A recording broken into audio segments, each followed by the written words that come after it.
This is going to be an easy stretch for the lower back or the back of the shoulder.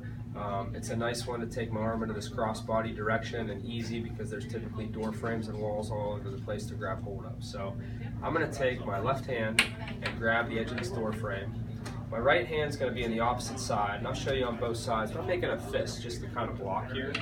I'm going to take my body inside, all right? So if my left hand's grabbing the door, I'm inside the door frame, so I'm kind of opposite of my hand.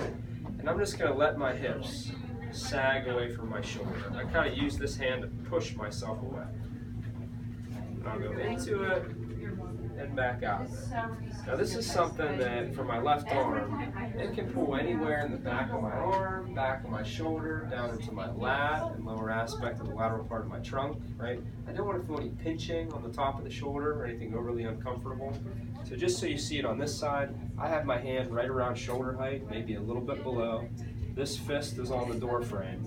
The side where the fist is, that's the side of the door frame I'm standing on. And I just use this as a block, and I almost use it to push myself away from the door frame as I let my hips drop into this stretch.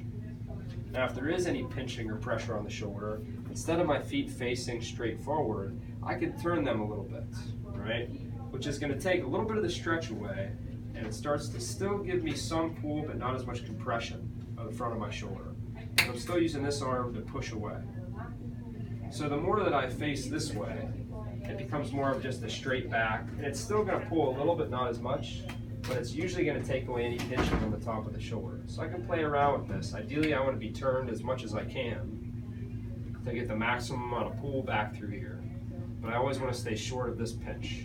And I'm just going to go into it and hold for a couple seconds and then back out of it. So my hips just sag to the side and come back.